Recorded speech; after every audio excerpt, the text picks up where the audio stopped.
Shalom, damai di hati. Puji Tuhan Bapak Ibu Saudara-saudara, berjumpa lagi dengan saya Pendeta Tirsa Tairas, Pendeta Jemaat di Gemim Sentrum Manado, yang kembali menjumpai Bapak Ibu Saudara-saudara dengan kebenaran firman Tuhan dalam kitab Bilangan pasalnya yang ke-8, ayat 5 hingga ayatnya yang ke-22, dalam tema jabatan pelayanan adalah persembahan unjukan bagi Tuhan.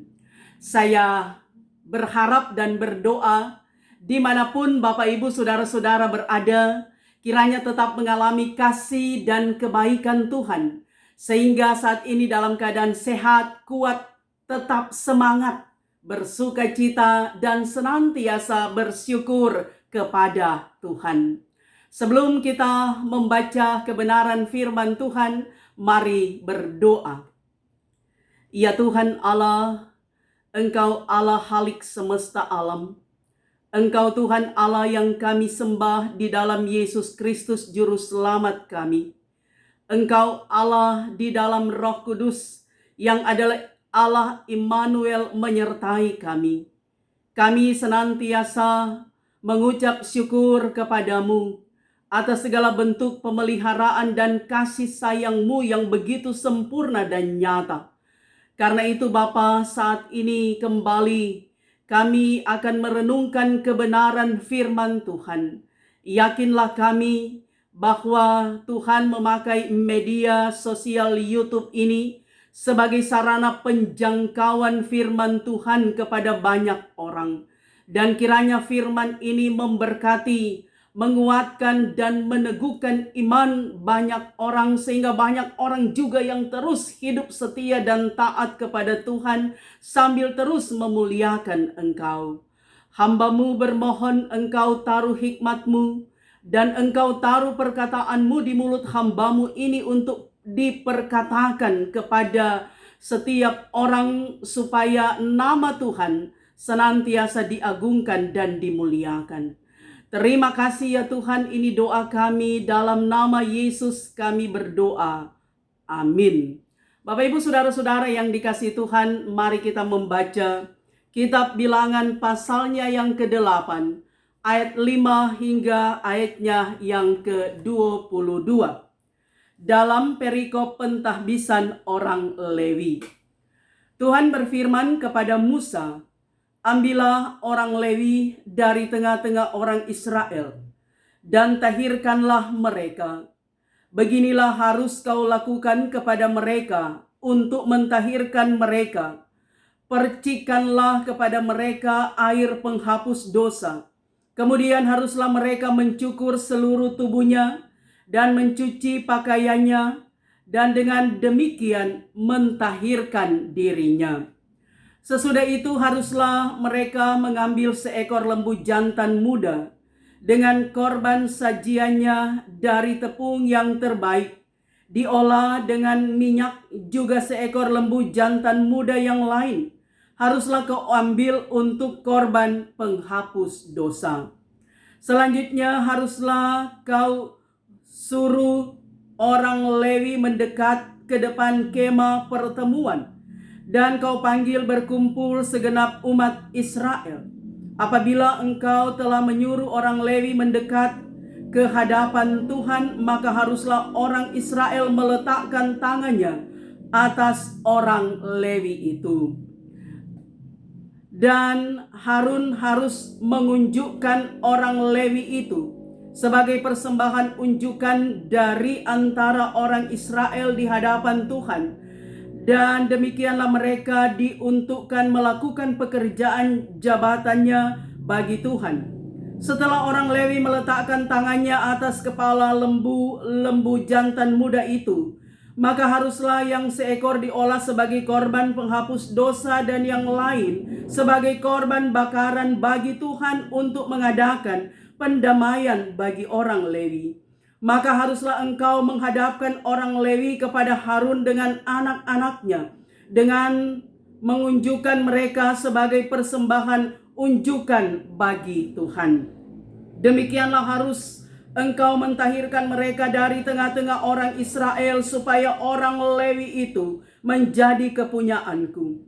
Barulah sesudah itu orang Lewi boleh masuk untuk melakukan pekerjaan jabatannya pada kemah pertemuan. Sesudah engkau mentahirkan mereka dan mengunjukkan mereka sebagai persembahan unjukan. Sebab mereka harus diserahkan dengan sepenuhnya kepadaku dari tengah-tengah orang Israel. Ganti semua yang terdahulu lahir dari kandungan, yakni semua anak sulung yang ada pada orang Israel, telah kuambil mereka bagiku. Sebab semua anak sulung yang ada pada orang Israel, baik dari manusia maupun dari hewan, adalah kepunyaanku. Pada waktu aku membunuh semua anak sulung di tanah Mesir, aku telah menguduskan semuanya bagiku. Maka aku mengambil orang Lewi ganti semua anak sulung yang ada pada orang Israel. Dan aku menyerahkan orang Lewi dari tengah-tengah orang Israel sebagai pemberian kepada Harun dan anak-anaknya untuk melakukan segala pekerjaan jabatan bagi orang Israel di kemah pertemuan dan untuk mengadakan pendamaian bagi orang Israel supaya orang Israel jangan kena tula apabila mendekat ke tempat kudus. Lalu Musa, Harun dan segenap umat Israel melakukan yang demikian kepada orang Lewi, tepat seperti yang diperintahkan Tuhan kepada Musa mengenai orang Lewi. Demikianlah dilakukan orang Israel kepada mereka. Orang Lewi itu menghapus dosa dari dirinya dan mencuci pakaian mereka. Kemudian Harun mengunjukkan mereka sebagai persembahan unjukan di hadapan Tuhan dan mengadakan pendamaian bagi mereka sambil mentahirkan mereka. Sesudah itu masuklah orang Lewi untuk melakukan pekerjaan jabatan mereka di kemah pertemuan di bawah pengawasan Harun dan anak-anaknya, seperti yang diperintahkan Tuhan kepada Musa mengenai orang Lewi, demikianlah dilakukan kepada mereka. Demikianlah pembacaan firman Tuhan. Bapak Ibu saudara-saudara yang kekasih, puji syukur kepada Tuhan sebab dengan kemurahannya kita boleh ada di bulan yang kedua di tahun 2022, tepatnya di bulan Februari. Saudaraku, sering orang mengidentikan, menyamakan bulan Februari ini dengan bulan kasih sayang. Sebab tanggal 14 Februari adalah hari perayaan kasih sayang atau hari Valentine's Day. Saudara yang kekasih di dalam Tuhan, walaupun memang hari kasih sayang atau hari Valentine ini tidak ada dalam kalender gereja, tetapi banyak orang merayakannya. Apalagi pemuda, remaja, guru-guru sekolah minggu, juga anak-anak sekolah minggu, bahkan juga lansia. Nah, saudara yang kekasih, kita mengambil makna positif dari hari kasih sayang, bahwa ternyata dunia juga mengakui bahwa hidup manusia harus hidup saling mengasihi, saling menyayangi. Sebab ketika manusia hidup saling mengasihi, saling menyayangi, hidup dengan kasih sayang satu dengan yang lain, itu berarti ada kedamaian, ada perdamaian, tercipta perdamaian di dunia ini. Tapi sebaliknya, kalau orang hidup saling membenci, orang hidup saling menjatuhkan, tidak ada kasih dan tidak ada sayang antara satu dengan yang lain, maka dunia ini pasti akan kaos atau kacau. Tapi sekali lagi, ketika kita hidup dalam kasih, saling mengasihi, saling menyayangi satu dengan yang lain, suami istri, orang tua, anak, kakak beradik, bahkan juga dengan keluarga yang lain, dengan kerabat, sahabat, dengan siapa saja, maka sekali lagi akan tercipta perdamaian di dunia ini, kedamaian di antara kita, dan itulah yang dikehendaki oleh Tuhan. Nah, Bapak Ibu saudara-saudara yang kekasih, perenungan warga Gemim minggu pertama bulan Februari dalam kitab Bilangan pasal 8 ayat 5 sampai 22, bahkan dengan tema jabatan pelayanan, adalah persembahan unjukan bagi Tuhan. Saudara yang kekasih di dalam Tuhan, dikatakan bahwa persembahan unjukan itu adalah persembahan seberkas atau persembahan omer. Itu adalah sebuah persembahan yang dilakukan oleh para imam Yahudi kepada Tuhan Allah. Bisa juga dibaca dalam kitab Keluaran pasal 29 ayat 24, 26 dan 27. Juga dalam kitab Imamat pasal 7 ayat 20 sampai ayatnya yang ke-34. Sehingga persembahan unjukan atau persembahan omer, persembahan berkas ini nantinya menjadi harta benda para imam. Nah, saudara yang kekasih di dalam Tuhan, kita melihat bahwa perikop dalam Bilangan pasal 8 ini oleh Lembaga Alkitab Indonesia memberi judul Pentabisan Orang Lewi, di mana bagian ini menceritakan bagaimana tata cara pentahiran yang dilakukan terhadap orang Lewi yang diperintahkan Tuhan kepada Musa. Saudara, orang Lewi ini adalah orang yang dikhususkan atau dikuduskan. Suku Lewi ini adalah salah satu suku dari ke-12 suku Israel atau anak-anak Yakub. Kita tahu bahwa 12 anak laki-laki Yakub yaitu Ruben, Simon, Lewi, Yehuda dan Naftali, Gad, Aser, Isaskar, Sebulon, Yusuf, Benyamin. Jadi Lewi itu adalah anak yang ketiga. Nah, saudara-saudara dari Lewi ini atau 11 laki-laki anak Yakub, anak Israel, mereka mendapatkan bagian, mendapatkan tanah, mendapatkan milik pusaka, mendapatkan budel. Tapi suku Lewi ini mereka tidak mendapatkan budel, tidak mendapatkan harta duniawi. Tapi yang mereka punya adalah Tuhan Allah, karena mereka dikhususkan dan dikuduskan oleh Tuhan untuk melayani umat Tuhan di kemah pertemuan, menjadi imam bagi Tuhan Allah, melayani umat Tuhan. Nah, karena itu saudara, dikatakan dalam bacaan kita bahwa Tuhan dia berfirman kepada Musa agar supaya mengambil orang Lewi ini di tengah-tengah bangsa Israel. Dan ada tata cara pentahiran yang harus dilakukan kepada orang Lewi ini. Dikatakan bahwa pertama, percikanlah kepada orang Lewi air penghapus dosa. Kedua, orang Lewi ini mereka harus mencukur seluruh tubuhnya. Dan ketiga, orang Lewi harus mencuci pakaiannya. Ini semua saudara mengingatkan bahwa orang Lewi ini memang harus hidup kudus. Harus menguduskan diri, dikuduskan oleh Tuhan Allah karena mau melayani Tuhan. Kemudian lagi saudara dikatakan bahwa harus mengambil seekor lembu jantan muda untuk korban penghapus dosa. Kemudian orang Lewi mereka mendekat ke depan kemah pertemuan orang Israel. Dan orang Israel ini harus menumpangkan tangan atas orang Lewi. Yang dikandung maksud bahwa mereka juga harus menopang pekerjaan pelayanan dari orang Lewi. Kemudian lagi saudara dikatakan Harun dia harus mengunjukkan orang Lewi sebagai persembahan unjukan kepada Tuhan untuk melakukan pekerjaan jabatan bagi Tuhan.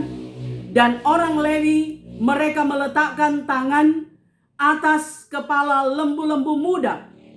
Kemudian seekor lembu diolah sebagai korban penghapus dosa dan seekor lagi untuk korban bakaran bagi Tuhan untuk mengadakan pendamaian bagi orang Israel. Kemudian saudara, orang Lewi mereka dihadapkan kepada Harun dan anak-anaknya dan mengunjukkan mereka sebagai persembahan unjukan bagi Tuhan. Nah saudara, terakhir dikatakan setelah Musa mentahirkan orang Lewi dan melakukan semua yang diperintahkan Tuhan kepada Musa untuk dilakukan terhadap orang Lewi, yaitu sebagai persembahan unjukan, barulah orang Lewi masuk ke kemah pertemuan untuk melakukan pekerjaan jabatan. Nah, saudara-saudara yang kekasih di dalam Tuhan, intinya mau dikatakan bahwa orang Lewi adalah suku yang dipilih oleh Tuhan, melayani Tuhan, dikhususkan, dikuduskan oleh Tuhan dalam jabatan mereka melayani pekerjaan pelayanan sebagai imam. Karena itu saudara, sampai sekarang ini ketika orang memberi diri untuk pekerjaan pelayanan, bahkan di Gemim ada pendeta, ada guru agama, ada diaken, ada penatua. Itu selalu dikatakan sebagai orang Lewi karena memang memberi hidup untuk melayani Tuhan.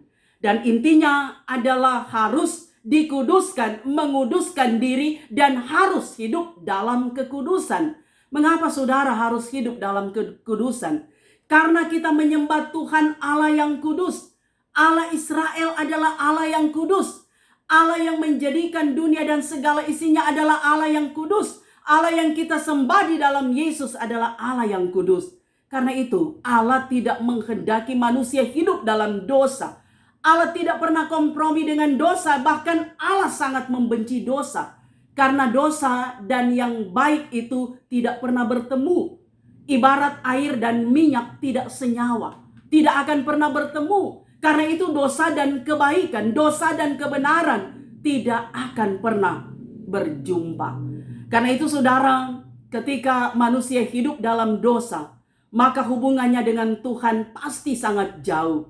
Bahkan juga relasi dengan orang lain juga itu rasanya tidak ada. Karena hidup dalam dosa. Tetapi ketika manusia hidup dalam kebaikan, dalam kebenaran, melakukan apa yang Tuhan kehendaki, maka hidup yang demikian adalah hidup yang di dalamnya ada sukacita, bahkan ada berkat Tuhan. Bahkan seperti yang saya katakan di awal tadi, ketika orang saling menyayangi, orang saling mengasihi, itu pertanda adalah orang yang mau hidup taat dan setia kepada Tuhan, pasti akan menikmati berkat Tuhan.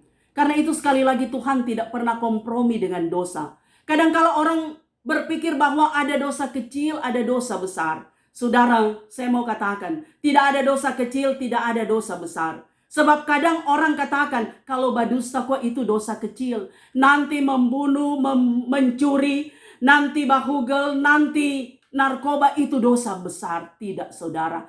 Namanya hal itu menyakiti hati Tuhan, menyakiti hati orang lain, itu adalah dosa. Namanya hal itu tidak membawa rasa sejahtera, mengganggu konsentrasi hubungan kita dengan Tuhan. Itu adalah dosa. Tapi segala sesuatu yang membuat kita dekat dengan Tuhan, yang membuat orang lain menikmati rasa sejahtera, menikmati shalom, itu adalah hal-hal yang berkenan di hadapan Tuhan. Nah, karena itu saudara yang kekasih, belajar dari firman Tuhan ini, maka sebagai umat Tuhan, baik sebagai pelayan jemaat maupun sebagai hamba Tuhan Ebed Yahweh, sebagai pelayan khusus diaken, penatua, guru agama, pendeta, kita diingatkan hidup kudus di hadapan Tuhan. Bahkan segenap anggota jemaat pun senantiasa diingatkan hidup dalam kekudusan bersama dengan Tuhan. Apalagi saudara dalam pelayanan. Pelayanan saudara kalau dia berpusat pada Kristus atau kristosentris, segala sesuatu berpusat pada Yesus yang mempunyai pelayanan, maka pelayanan itu adalah pelayanan yang sesungguhnya, pelayanan yang melayani banyak orang, tapi itu adalah satu persembahan yang berbau harum di hadapan Tuhan. Sebaliknya, kalau pelayanan itu egosentris, berpusat pada diri sendiri, maka itu bukan pelayanan, tapi itu adalah kesombongan diri. Orang mau memamerkan talentanya kalau berpusat pada diri sendiri. Tapi kalau berpusat pada Kristus, segala sesuatu yang dilakukan adalah untuk kemuliaan bagi Tuhan. Maka itu adalah pelayanan yang betul-betul menyenangkan hati Tuhan. Karena itu saudara yang kekasih, memang tidak mudah melayani Tuhan. Butuh pengorbanan, butuh perjuangan. Bahkan juga saudara, melayani Tuhan itu butuh kerendahan hati, bukan keangkuhan. Bahkan melayani Tuhan itu butuh kasih. Karena itu saya katakan tadi, orang yang melayani berdasarkan kristosentris, berpusat kepada Kristus, maka segala sesuatu yang dilakukan, yang ia kerjakan adalah untuk kemuliaan Tuhan. Dia mengasihi Tuhan. Bahkan dalam 1 Korintus pasalnya yang ke-13, di situ dikatakan bahwa kasih itu, 1 Korintus 13 ayatnya yang keempat, kasih itu sabar, murah hati, tidak cemburu, tidak memegahkan diri, tidak sombong, tidak melakukan yang tidak sopan, tidak mencari keuntungan diri sendiri, tidak pemarah, tidak menyimpan kesalahan orang lain, tidak bersuka cita karena ketidakadilan, tetapi bersuka cita karena kebenaran. Artinya orang yang melayani berdasarkan kasih Kristus, dia akan melayani dengan kasih kepada orang lain. Bahwa hidupnya tidak terfokus, tertumpu pada diri sendiri. Sebab kalau melayani itu egosentris, berpusat pada diri sendiri. Kalau dia tidak suka tuh orang, dia mau layani, dia tidak mau pergi. Malas mau pergi. Bahkan kalau dia tidak mood, dia tidak akan melayani dengan berbagai alasan. Tapi kalau dia betul-betul sungguh-sungguh melayani Tuhan, hidup dalam kekudusan, dalam situasi apapun, pasti dia akan mengerjakan tugas pelayanan itu dengan baik. Karena dia tahu bahwa panggilan pelayanan itu adalah karena kemurahan Tuhan. Sebab melayani Tuhan, saudara, bukan dalam rangka untuk mencari popularitas, bukan untuk gengsi, bahkan juga bukan untuk pencitraan. Tapi melayani Tuhan itu dengan sungguh-sungguh, dengan tulus hati, dengan sukacita. Sebab kalau yang demikian dilakukan, maka itu menjadi persembahan yang berbau harum di hadapan Tuhan. Tapi kalau ada motif-motif yang lain, maka pelayanan itu tidak sungguh-sungguh murni, tapi hanya untuk hal-hal yang tidak berkenan kepada Tuhan. Nah, karena itu saudara yang kekasih di dalam Tuhan, firman ini sebagaimana tema dikatakan jabatan pelayanan adalah persembahan unjukan bagi Tuhan. Wah, ketika kita diberikan tugas melayani Tuhan, apalagi sekarang kan Diaken Penatua sudah diteguhkan. Komisi-komisi Bipra, Bapak Ibu Pemuda Remaja, Anak itu sudah dilantik. UPK sudah dilantik, Komisi Kerja Jemaat sudah dilantik. Itu menjadi satu persembahan kita kepada Tuhan. Bahwa ada pengakuan kita, ada nasar kita, ada janji kita di hadapan Tuhan disaksikan oleh jemaat. Kita melayani, bersedia dengan sungguh-sungguh bekerja di ladang Tuhan. Sekalipun saudara 5 tahun dalam kerja pelayanan itu tidak mudah. Tapi kita yakin bahwa ketika Tuhan memanggil kita, Tuhan mengurapi kita dengan rohnya, Tuhan menguduskan kita seperti Tuhan menguduskan orang Lewi, maka Tuhan akan beri kemampuan, Tuhan beri kesanggupan, Tuhan beri keberanian, Tuhan beri hikmat bagi kita melayani Tuhan dengan sungguh-sungguh. Sebab saudara, yang Tuhan lihat adalah hati kita, bukan penampilan kita, bukan keadaan kita dari luar, tapi hati kita. Seperti Tuhan melihat Daud. Karena itu saudara yang kekasih, pelayanan yang murni itu lahir dari hati. Kalau hati ini penuh sukacita, maka pelayanan itu betul-betul menyentuh jemaat Tuhan. Jemaat akan merasa bahwa mereka diperhatikan, mereka dilayani, dan mereka akan hidup untuk memuliakan Tuhan. Tapi saudara, kalau hati error, melayani setengah-setengah, tidak 100%, maka jemaat juga merasa bahwa pelayanan yang dilakukan oleh Ebed Yahweh, oleh hamba Tuhan itu tidak menyentuh. Bukan Tuhan yang dipermuliakan, tapi manusia. Karena itu saudara yang kekasih, kita yakin bahwa siapapun kita ketika dipercayakan oleh Tuhan melayani di periode yang sementara berjalan ini, mari dengan sungguh-sungguh kita melayani. Kita sudah ditahirkan, dikuduskan oleh Tuhan. Mari kita menguduskan diri dengan rohnya. Mari kita hidup dalam kekudusan. Artinya melakukan apa yang benar, apa yang berkenan kepada Tuhan. Dan sekali lagi, Kristosentris. Kristus adalah pusat pelayanan kita, bukan egosentris, bukan diri kita sendiri. Agar supaya benar-benar kerja pelayanan kita itu menjadi berkat bagi banyak orang. Sebab ketika kita melakukan yang terbaik untuk Tuhan, ketika kita bekerja dengan sungguh-sungguh, ketika kita melayani dengan sukacita, walaupun kadangkala upahmu besar di surga, walaupun saudara bukan sanjungan, bukan pujian, tapi ejekan, kritikan yang tajam, yang pedas yang kita alami, Tuhan memperhitungkan itu semua. Dan Tuhan memberikan yang terbaik, bahkan Tuhan memberi berkat dari kita. Sebab dari pelayanan kita, kita percaya bahwa di sana ada kuasa Tuhan yang menolong, yang memampukan kita, sehingga berkat Tuhan itu senantiasa tercurah bagi kita, bahkan juga bagi jemaat yang kita layani. Karena itu mari kita sungguh-sungguh melayani Tuhan, hidup dalam kekudusan sebagai umat yang telah dipilih oleh Tuhan, dan melakukan segala sesuatu demi hormat dan kemuliaan Tuhan. Bagi Tuhan tidak ada yang mustahil. Tuhan pasti menolong, memampukan kita semua. Amin. Mari kita berdoa. Terima kasih Tuhan, Engkau kekuatan kami. Engkau Allah kami yang hidup, yang tidak pernah meninggalkan kami. Firman-Mu mengajarkan kami bahwa sebagai pelayan jemaat hamba Tuhan Ebed Yahweh yang Tuhan percayakan melayani sebagai orang Lewi, kiranya kami akan sungguh-sungguh melayani Tuhan. Pusat hidup kami, pusat pelayanan kami adalah Kristus. Kristosentris, bukan egosentris, bukan pada diri sendiri, bukan pada untuk kepentingan diri, tapi untuk kepentingan Tuhan. Sehingga kerja pelayanan kami betul-betul menyentuh jemaat, sehingga jemaat akan bertumbuh dalam kedewasaan untuk terus memuliakan Tuhan. Karena itu Bapa, kami yakin firman ini terus menguatkan dan meneguhkan iman kami dimanapun kami berada. Terpuji nama Tuhan, ini doa kami. Dalam nama Yesus kami bermohon. Amin.